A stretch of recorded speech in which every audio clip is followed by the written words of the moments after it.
do PowerPoints.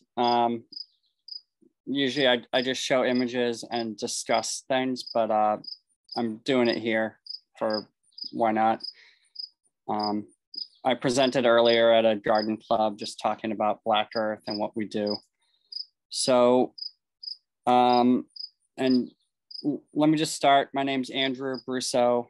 I'm an owner of Black Earth Compost. I've been with them for the last 10 years. My background is I'm an earth scientist. I went to UMass Amherst. I was an oceanographer at one point, but I wanted to come back to work on nutrient recycling because I feel like that's critical for society. And I can talk more about that later, but I'll keep it less esoteric right now. And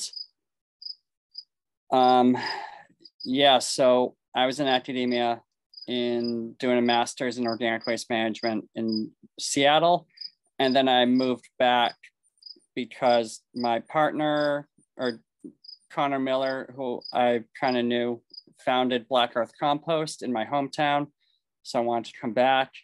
And at the same time, the state of Massachusetts was going to be the first in the nation to put a food waste ban in effect. And the background to that food waste ban is that the Massachusetts Department of Environmental Protection, Mass DEP, they saw the trash crisis coming back in the 2000s, and they realized that getting the food scraps out was like the easiest thing that you can do. And the food waste ban says that if you produce, so in 2014, the ban threshold was 1 ton per week. So if you produce more than 1 ton per week of food waste, you cannot landfill and you cannot incinerate it. That ban went into effect in 2014. So everyone producing more than 1 ton per week, like large grocery stores, large restaurants, large schools, had to find another option. And so the options available are composting, anaerobic digestion, and animal feed.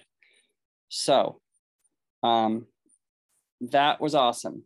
The state put the ban in because the trash crisis, which is essentially there's no more landfills opening in Massachusetts. There's no more incinerators opening in Massachusetts. The landfills that were open are closing or running out of space. So where does the trash go? And so we send it north to New Hampshire and Maine, and we put it on trains to go to Ohio to landfills there. And kind of funny, there's a bill in the New Hampshire state legislature right now that would ban Massachusetts trash from coming to New Hampshire. It's just a bill and it's probably not going to pass, but like that's kind of the mentality. So Mass DEP saw the trash crisis. They know what's going on. So food waste is about 30 to 40% by volume of trash. So it's the lowest hanging fruit. And it also has some of the highest value because of all the nutrients contained in it. So that's why Mass DEP put in the food waste bans in 2014. Statewide, first in the nation to do that. So what I like about what Mass DEP did is it's a graduated, so it starts at 1 ton per week, and then it drops to a 1/2 ton per week. That's the next step. And that's going to catch smaller schools, smaller grocery stores, smaller restaurants. And that threshold drop is actually happening in November of this year. So that's going into effect. And then after that, maybe in 5 years, they'll drop it to a 1/4 ton per week is the threshold where you can't landfill or incinerate. And they want to get it down to the municipal level, like curbside for residents, at the earliest 2030. So food waste in the trash is going to be a thing of the past soon, no matter what. And municipalities, schools, businesses need to deal with that.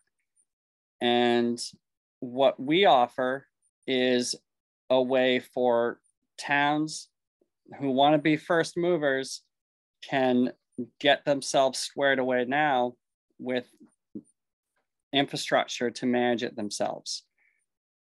The other towns are going to wait to 2030, and they're all going to be, calling up their trash company, Waste Management, Republic, whoever it is, asking for food waste collection all at the same time. And that's not going to be cheap, because when that ban hits, it's going to be a scramble to find services. So my company, Black Earth, we look for towns who have good compost sites. And what we do is we set up small regional compost facilities where our small trucks go out in the morning, they pick up food scraps, and then they come back to the site, and we turn it into compost there in a responsible manner, because we know that our sites can't smell, they can't attract birds, they can't attract rodents, and they can't create a runoff problem. So we look for towns that have good sites. We currently operate one in Manchester, Mass, in Groton, Mass, and another one on a farm in Framingham. Now, we've approached Mattapoisett because you guys have a good compost site. And I think there's synergies there that would work well for the town of Mattapoisett and for Black Earth. So,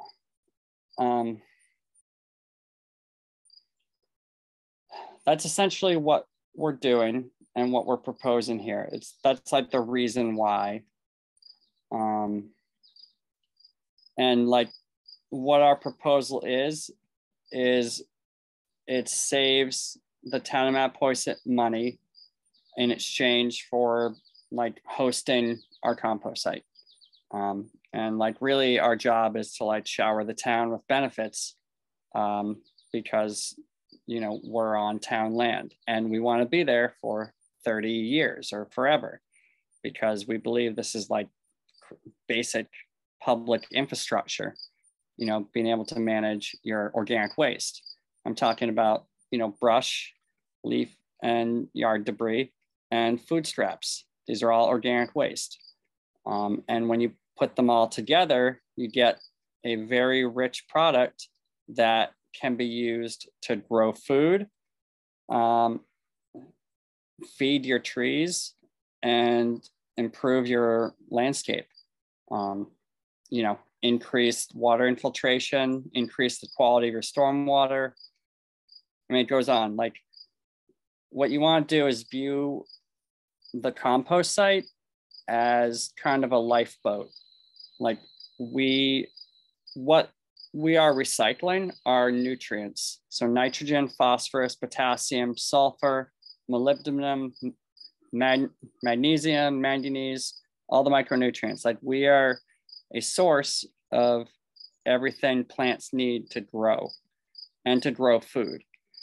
So where those nutrients come from normally? Well, they're mined out of rock from all over the globe. Morocco, Canada, Russia. That's where nutrients come from. We mine them, we use them once on conventional agriculture, and then we make the food. And then next year, we have to go back to that mine in Morocco and get new phosphorus, and it takes a lot of energy to mine rock, process it, put it on a ship, bring it over here. So compost site is your local source of that same stuff and more. So that's really how we should be viewed. And that's kind of how we've modeled our business. So not only to like be a lifeboat, but also to save towns money. Right, so I guess I'll do my PowerPoint now, but that's kind of the gist. And maybe we'll save questions for the end. And I'm gonna run through the PowerPoint fairly fast because I don't like them either. All right, let me see how to do this. All right, I'm just gonna,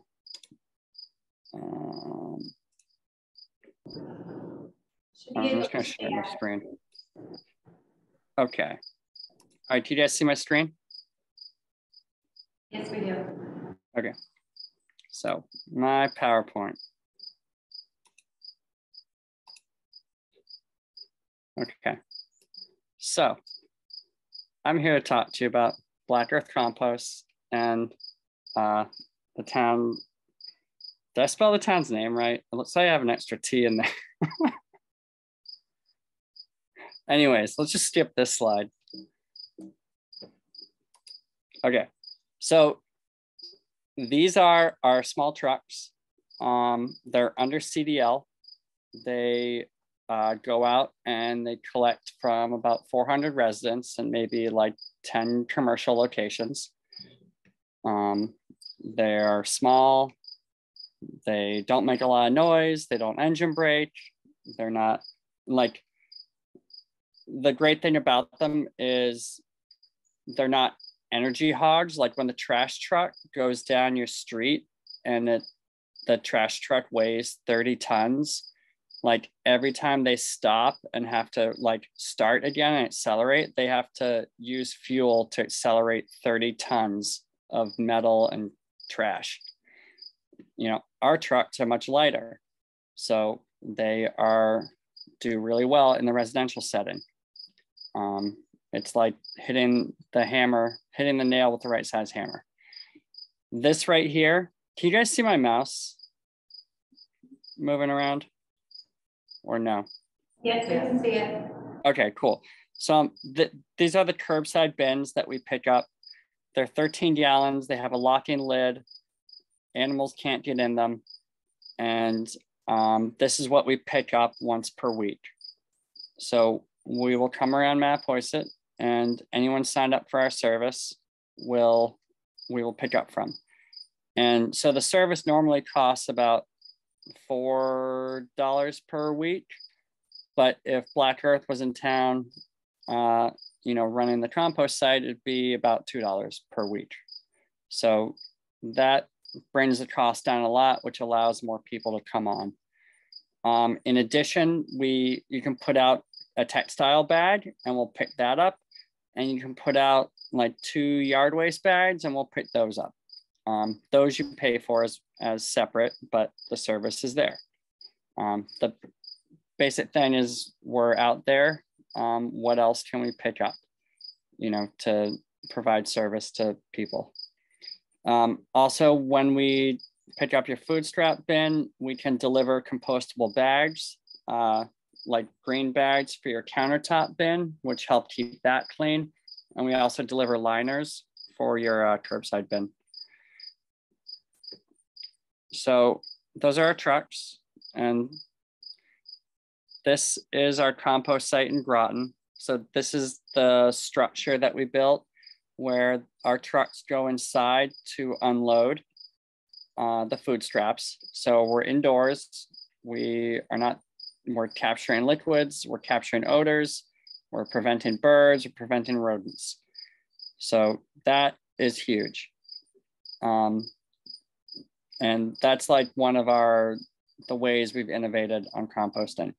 So the trucks come in, they unload, we blend with carbon in here, and then we do about a week or 2 inside where we're composting. And then when the material comes out, the food is largely disappeared. So it's not attracting animals again. We've also like gotten it a bit through the initial stage. Like in the building, we have a concrete slab where there's air pipes. that protrude through the slab that blow air up, and that adding air to the pile prevents like organic acids from being produced, which are what, that's your typical, acid garbage odor. So by adding air, we're like neutralizing that and preventing them from being produced. So this is our compost yard in Groton. You can see there's 3 of our trucks here. And the windrows move down. And then this is our screener where we're sifting out the small stuff from the big stuff to make finished product. So here's just another view where you can see our windrows. And you can see how it gets blacker as we go to the left. So the stuff on the left is more mature than the stuff on the right. This is a new facility that we're building in Manchester, Mass. It is more contained and more inside.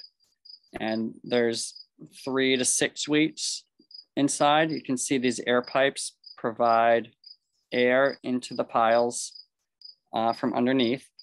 And it does largely the same thing that we do in Groton, except it's more inside.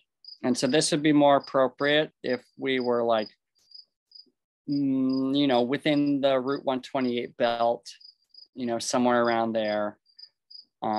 We don't need to do all this in Mattapoisett because the site is like very isolated. So the Groton style model that we've developed will work just fine there. But I just wanted to show you this to show you what we're working on. We're starting construction in 2 months. This is just another view of that building. Trucks come in here, they unload here. We do a couple days here mixed with carbon, and then we do a week here, another week here, another week here. Then the material leaves out the back.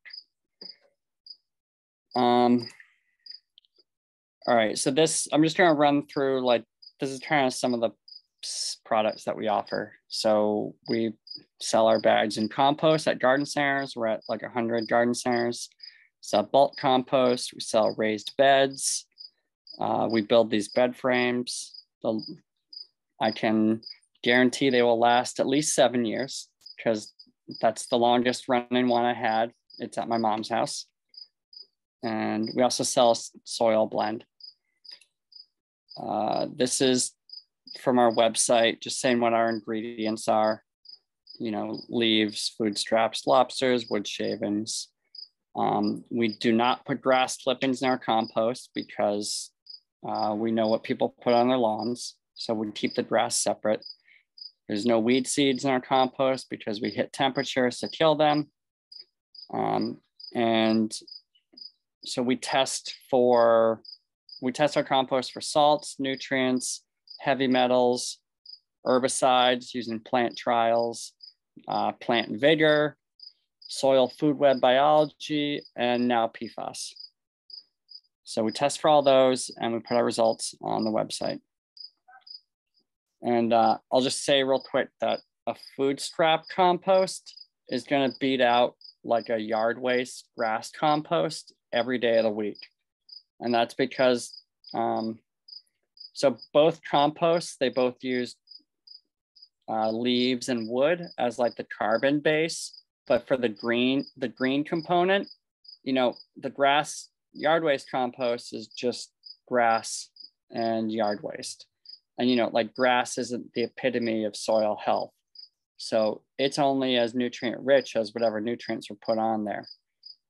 Food scraps, on the other hand, have tomatoes, bananas, seeds, bread, which is like, made of the seed of grain. So, plants put the best nutrients into their children, the seeds.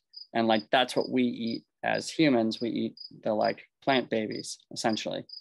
And so all that stuff is extremely rich with nutrients. And we put that into the compost, and then that ends up in the finished compost. And it's easier to grow food from old food than grow food from grass. That's essentially why food scrap composts are superior every day of the week. And so because we're growing food out of it, that's why we don't put grass in it. And that's why we do a lot of testing on it. Here's an example. So you can use it for your lawn. Instead of using lawn chemicals, you can switch to organic lawn care. And like we partner with organic lawn care providers. And so that would be available in Mattapoisett as organic lawn care partnerships, you know, where they would come and spread Black Earth Compost. So it's like, here's someone to spread the compost on top and raked it out. And then it rains and your lawn comes in. And now this lawn over here is going to allow stormwater to infiltrate a lot easier. And it's going to clean that stormwater better than if this was like hard packed dead soil. This is the city of Salem. You'll notice this is a baseball field. So this was spring 2020. The world was concerned about food supply. So the city of Salem tore up a baseball field. We sent 3 tractor trailers of Black Earth Compost there, and they turned it into a small farm. And they took this food and provided it back to the community. So that's what we can do with compost. You can create a farm. You know, that's pretty incredible. And there's some vegetables that came out of that. And lastly, something else we do is we offer in spring and fall to help people. We call it compost for yard health. It's just, we deliver you a small amount of compost with instructions on how to feed your trees. I could go into it more, but like essentially when we take leaves and stuff off of our lawns every year, we're doing a disservice to our trees and it's leaving them not healthy. And then we're asking why our trees are dying. So we're trying to educate people to put compost around on the feeder roots to feed your trees. So I can talk more about that, but I'm just gonna move ahead. All right, here's the wordy one. So our proposal, I'm just gonna read it. So Black Earth Compost, we would operate the town of Mattapoisett's compost site on Tinkham Hill Road. We would manage the existing yard waste and brush operation, and we would add food scraps into it. We would build a small structure like we have in Groton, and we'd compost inside there. So 5 to 10 of our small collection trucks would go out. They would collect food scraps from Mattapoisett and the region, and then bring them back to the site. The materials composted initially indoors to manage odors, rodents, and birds. You guys would definitely have birds, so that's why we definitely do it inside, because you don't want seagulls. You don't want to be engaged in open warfare with a aerial reptilian population.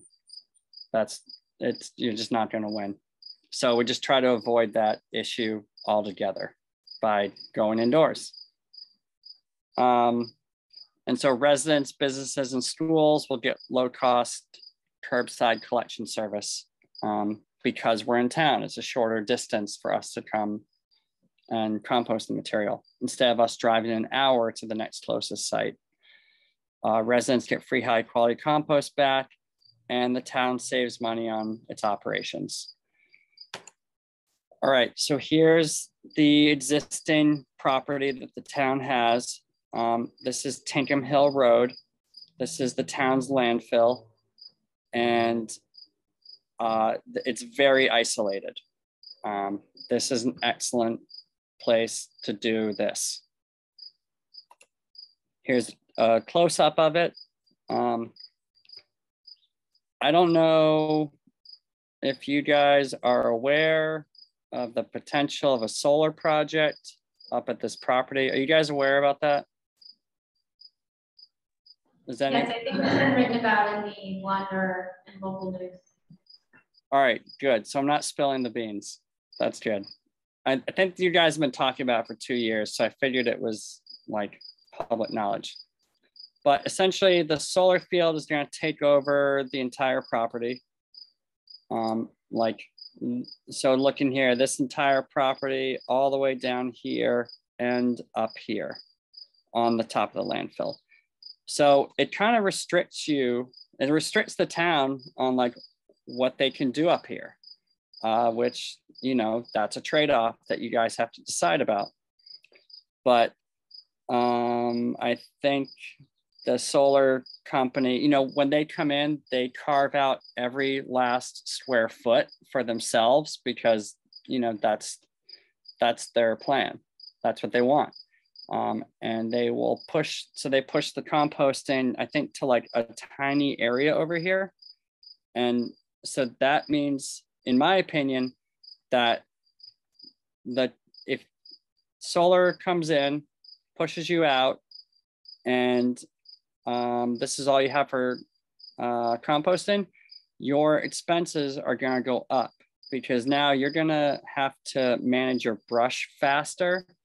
You are going to have to truck out that material, and same with like the leaf and yard debris. So you're going to have to truck a lot of that stuff out because you don't really have enough room to manage it. But a company like mine is able to work on a parcel of about this size, which I tried to carve out from the solar plan. And so this right here is your brush pile. And then this is also stumps and logs and brush. And like you guys won't be able to let it just accumulate year after year. You're going to have to deal with it. And so part of our proposal is to help you manage this, because this right here represents like a $40,000 to $80,000 cost that you have waiting for you to manage this material. So part of our proposal will be to take that off of you guys and like grind it up every year. And we would take the wood grindings and we would put it into the compost and turn it to a rich product. So like in a lot of ways, what we do is we take like two wastes, food waste and your yard waste, which normally cost you money, and we combine them to turn them into a product that has value. So, I mean, that, you know, it's a win. There's a lot of wins to like what we're proposing just in general. And I haven't even talked about the esoteric global stuff yet. All right, this is one of the last slides. So town savings and new services. So we would save the town on operating the current site. We would save on grinding brush. We would save you on your trash ton fees, because for every 700 households, you're probably paying about $15,000 per year at the incinerator.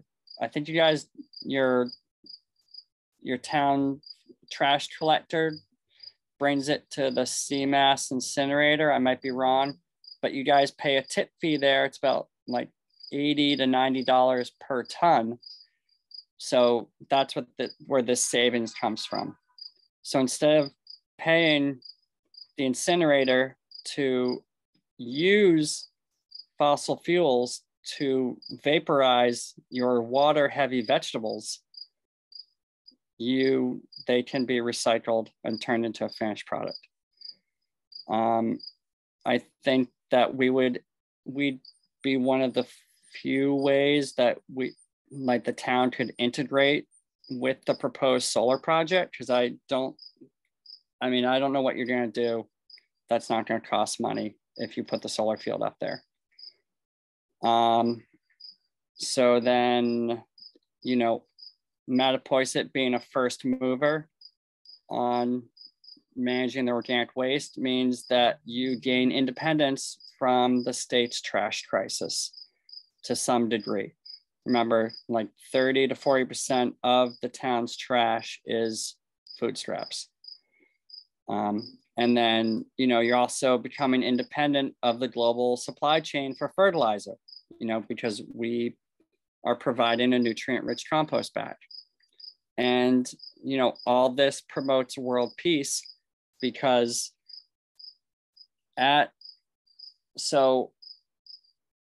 mining natural resources creates conflict. Some of those conflicts are armed conflicts. Some are economic, extortion conflicts. But most mining of natural resources creates some sort of conflict. And if you drill down to most existing conflicts in the world, natural resources are entangled in those conflicts somewhere, whether it's oil, gas, fertilizer, metals. Natural resources are tied up in that. So the less that we're dependent on global supplies and the mining of those, the more world peace we're going to have. So that's all I'm going to say on that right now. Oh geez. So then the new services we'd provide to the town, curbside food scrap collection every week, curbside textile collection every week, curbside electronics collection probably twice per year. We could also do yard waste pickup in town.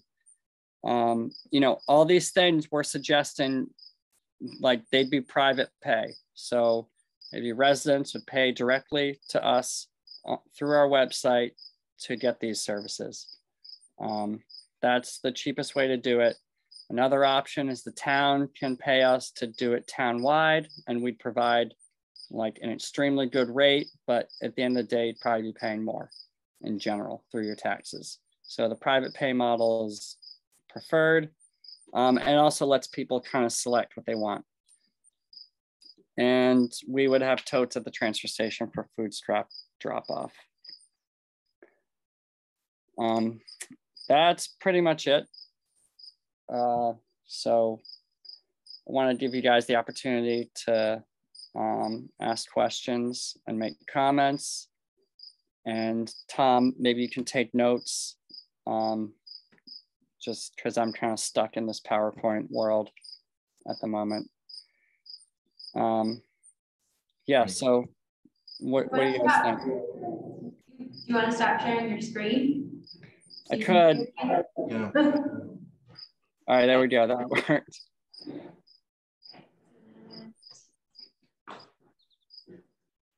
All right, cool. I can take notes now. Oh, you can? Okay.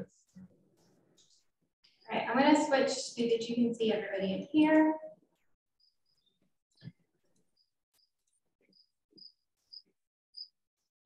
I think we got a couple comments, so I'll go to the comments.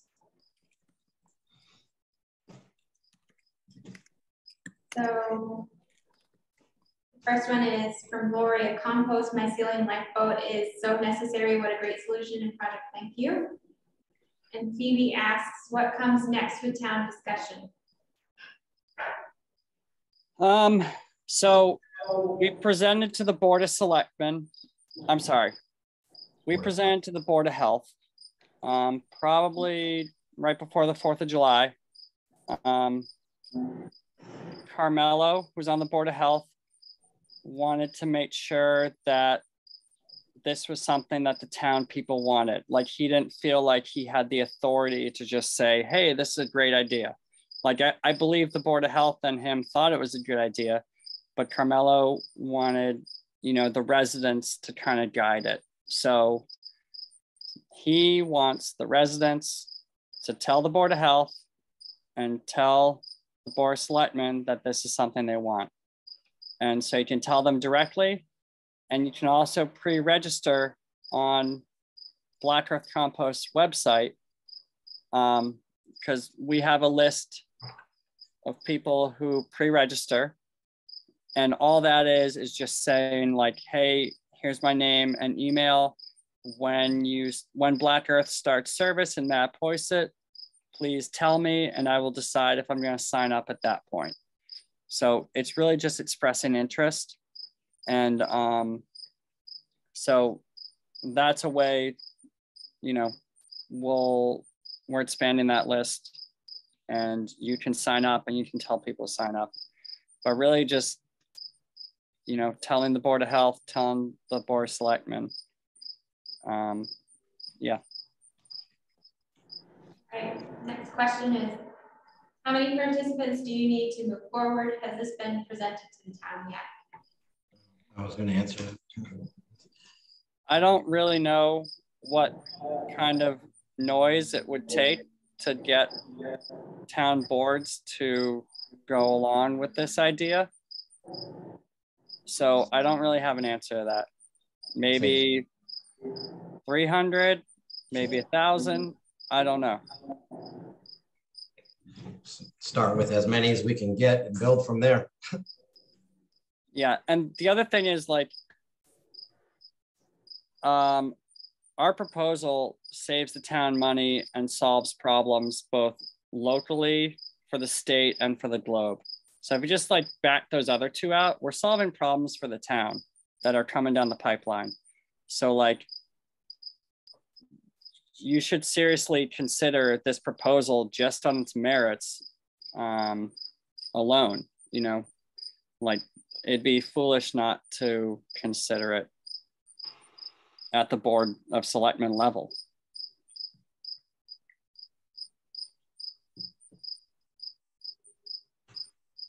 Next question was, how many households do you need to make this a go? Which I think you kind of talked a little bit about.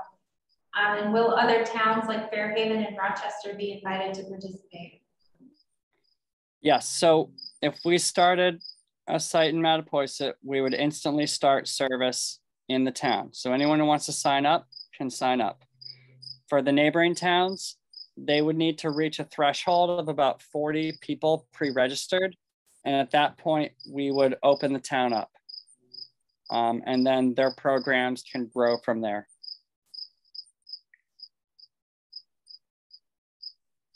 Yeah, I have a question. Can you talk more specifically about the benefits? For instance, free compost, there must be a limit on that. Are landscapers, if there's a landscaper in town and he or she wants to use that compost, you know, is that a possibility? What are some of the benefits? Yep, so specifically, so there's all kinds of benefits where we save the town operationally, because there's a lot of operational costs to managing these wastes. But specifically on the free compost, our typical contract with the town is the residents get 200 cubic yards for free of finished green compost. It's not for commercial use. In practice, we just try to let the residents take whatever they want. We don't really track it. It's essentially, there's a pile there, all you can shovel. And we don't allow, it's not for commercial use. And we don't load up your vehicle with a machine. It's just all you can shovel.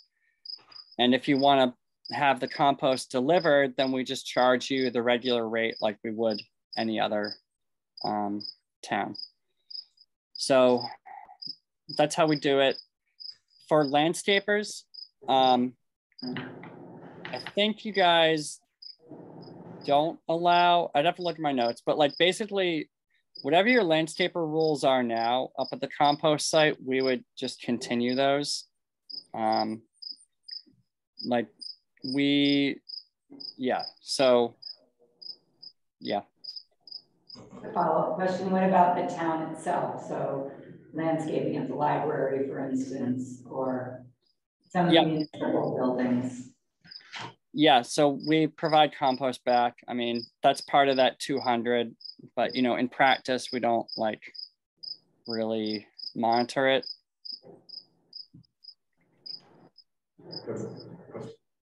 I mean, I'm more than happy if like residents in the town take the compost back, because that's, you know, you guys get to enjoy the benefits, and it's going to make your flower garden in front of the library like grow like crazy. What sort of outreach are you doing to get residents to let the Board of Selectmen know that they want it? Just walking over here, I ran into 3 people, said, oh, they're all for it. Nobody knows how to register to say Board of Selectmen. Yeah. I mean, outreach is always a challenge. I mean, that's why we're here talking about it. We emailed all of our pre-registered people who were registered, you know, over the last 3 years. And we gave them the link to our website to pre-register. And then when you do pre-register, it says, hey, email Board of Selectmen, email Board of Health. Tom has been working to reach out to groups in town. So if you know any groups who, you know, could speak with their members, or we could speak with them or provide this video, and you can, you know, please speak with Tom. You know, his email is tom@blackearthcompost.com. I'm Andrew at blackearthcompost.com. And yeah, I mean, we're open to ideas. So right now, if someone asks me, I should say, go to blackearthcompost.com and register. Yep. Or yeah, like that'd be like straightforward, because they go there and then from there it points them to, you know, Board of Health and Board of Selectmen. So yeah. And just to add, Andrew, as Andrew said, I reached out to a number of organizations already via email. Some of them don't have phone numbers, but I didn't get any response. Hopefully the emails and messages got at least received or reviewed. But, you know, a quick little list here: Mattapoisett Land Trust, Lions Club, Tree Committee, your Women's Club, and the Agricultural Commission. You know, all of that could, you know, create a spider web effect of who they're associated with through word of mouth, and then some commercial businesses. You know, we can, even if we're unable to operate a site in Mattapoisett, we can still provide curbside compost collection services, and we can usually immediately start with commercials, so commercial establishments can sign on, and they're a good way to maybe get a little momentum. Even the school district is getting them going before we get in there, can show interest, you know, and then, you know, all the parents and the staff and the faculty associated with the school can help spread the word. Yep. And I would add that in the towns where we have a lot of residents, like Beverly, Salem, Arlington, Lexington,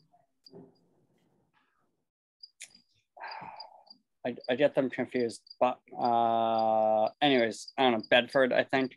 Like, there was generally like one person who was so fired up and just got everyone else on board, like signed people up, you know, got groups together. Like it usually comes down to like one person who is an extremely good networker and is motivated. We got some more questions on the chat. Once you have a green light to operate in Mattapoisett, how long does it take to get up and running?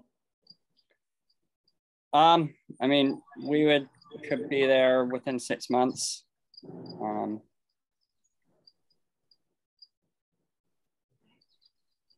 I think you just covered a little bit about this one. Do you have any suggestions about how to spread the word about this? Do you know how other towns have been able to educate residents about this?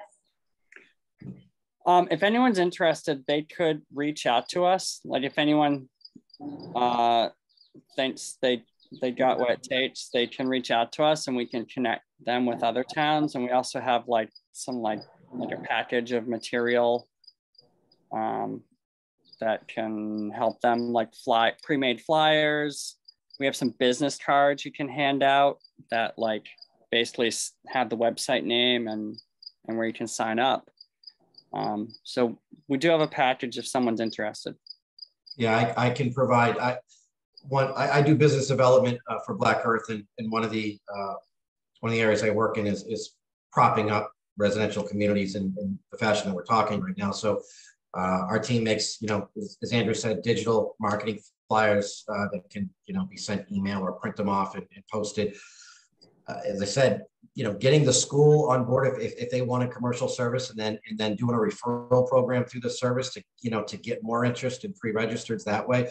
And even starting a residential route before even getting in there just shows the level of interest. But in terms of Black Earth has done very well in growing organically through word of mouth. So once a few our trucks start coming through, it starts to spread, pretty quickly. Most towns, in comparison to Mattapoisett, I know Mattapoisett is quite small, but a lot of towns have green activist groups or sustainable, volunteer groups or such. And what led me here to Jennifer was I noticed that, the library was starting a sustainable initiative, which I would assume she's probably looking to grow with the community members at large here. So it will be a collective effort, and we're happy to brainstorm with everybody in doing that.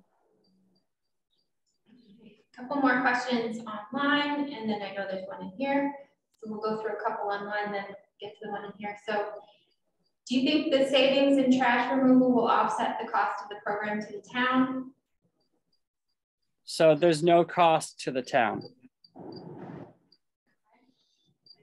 Lori asked about sharing this video throughout the town. What I can do is put it on the library's YouTube page, so that can be shared. And I don't know if you want to share it as well, Tom or Andrew. And then we have one question. Oh, I just wanted to say, my question is, I am a summer resident here. I live in California, Northern California during the winter. We've had composting for over 10 years, and it's fantastic. However, we don't even get the compost back. We just do it because we believe it's the right thing to do, and my whole county does it. But so my question is, if I'm only here 4 months a year, would I be able to participate in the program? Yes.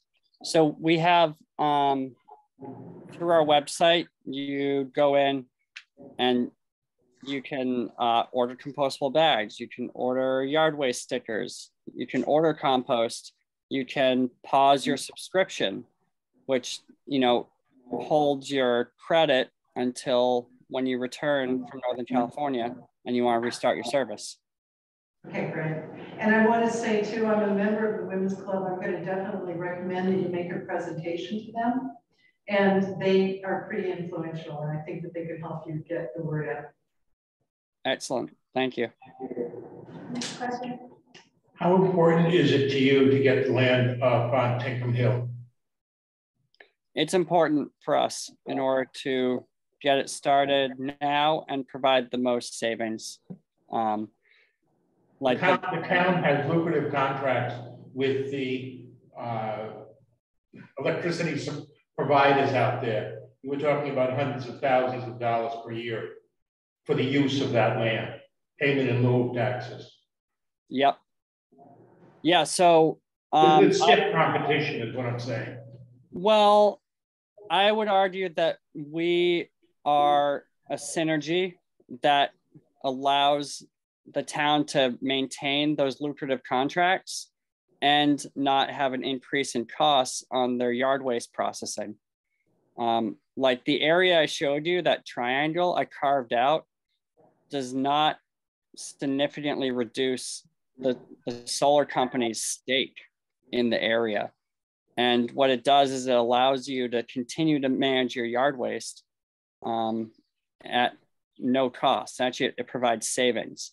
The scenario that you're headed on right now, where you get your lucrative contract, for hundred thousands a year, but then you're going to lose maybe like 30 to 50,000 a year, with managing the yard waste. So, I think working with Black Earth actually is a synergy and allows you to capture more of that solar revenue.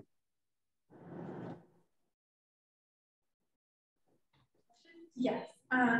So I want to be really excited about this. I really care about organic gardening, organic farming. It's very important to me, but I'm a little skeptical and I have some kind of hard-hitting questions. I noticed on your website that napkins, paper towels, paper plates, things like that are allowed. And I know that there can be chemicals in those things. And I'm wondering how the final product can be organic if those products are allowed in your compost.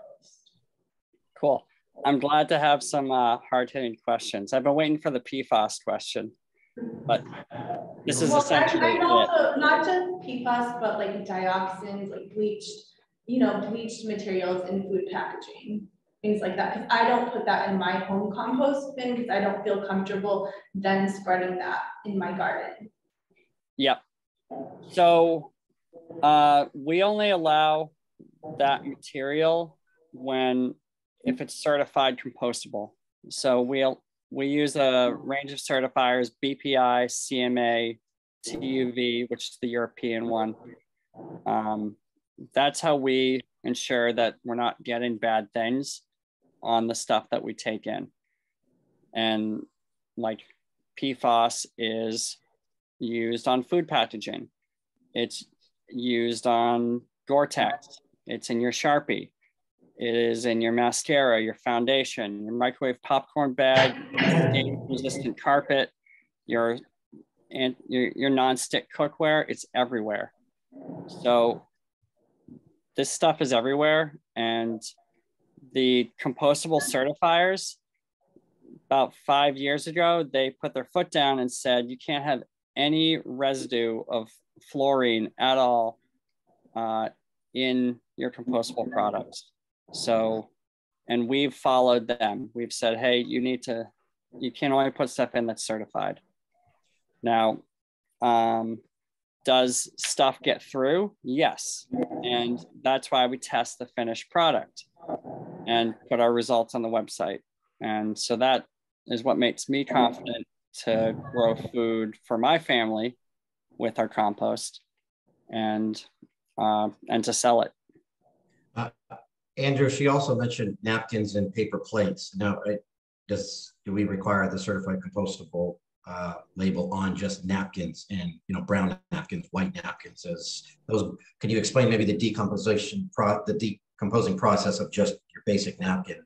Is it being a problem? Yeah. So when napkins decompose, I mean, there's standards around them because you're touching them to your face. And there's largely, I mean, during the composting process, whatever's in there gets recomplexed and broken down. And is there a residue? Probably, but you can't fret over every last thing. We live in a contaminated world, and we do the best we can to produce a product that we feel safe using. So is there an effort made if you do come into town to educate each and every single person who subscribes on what they're allowed to put in, what's safe? Because I don't trust my neighbors, not in a way that, in a rude way, but I see what they put in the recycling bins, and it's often things that are specifically listed not to put in, like plastic bags, and that jams up the the recyclers at the plastic recycling center. So are you making a strong effort so that only safe items end up in there? Like, I don't trust a McDonald's wrapper to become part of my garden later on. I know that the chemicals can just become concentrated over time in soil. So I want consumers to know, and I want to make sure you guys are transparent with us with like batch by batch, like how often are we getting test results for the product, because it is just piled. Like, how often are you testing it is what I want to know. Yep. So the good thing about us is that we're vertically integrated. Like, we do the collection and the composting, and keeping contaminants out is every step of the process. So not only from when we collect it, the driver can reject the bin, to when it arrives at our site, we can go through it and pull out contaminants. And then we're pulling out contaminants through the composting process. And then at the end with the screener, anything that gets through, we pull it out there with vacuums and blowers. So, contamination will happen in every system where you're taking material from a diffuse source and bringing it back to a concentrated place. You will always have that. and we're able to put eyes on it in many places. And that's what enables us to make good compost. As far as testing, we test multiple times a year. For herbicides, we test 4 times a year. Heavy metals twice. Like the reason we don't test heavy metals more is because we don't have like spikes, or there's no outliers. Like our test results come back extremely low every time. So there's not a concern.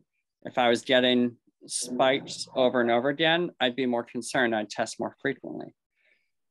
Same thing with PFAS. So right now we're testing twice per year. And so far we've been below the state standards. You know, it's a new test that we've been doing. And so we'll learn from it. And if we have issues, then we'll test more frequently, or maybe restrict what comes in more. But that's the way to do it. Like we don't test for uranium because it's probably not there. And you know, you also have a dilution factor. So, you know, there's only so much you can reasonably do. And I would argue that we test the most of any composter. I don't know, in the state, the country, I feel like we were the first person to test for PFAS and actually post our results on our website. So that's the best we can do. Yes, arsenic is tested. In regards to contamination, Andrew, we service close to 30,000 households in Eastern Mass and Rhode Island.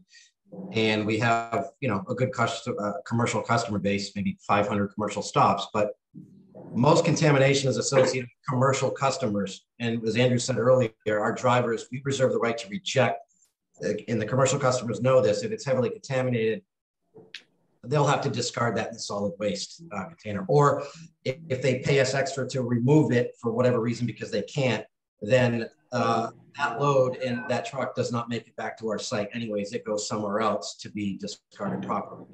That's another preventative measures. But residents are very good at separating because they're more mindful. It's easier to manage. They're not managing as much food waste. So we don't see much on the residential level.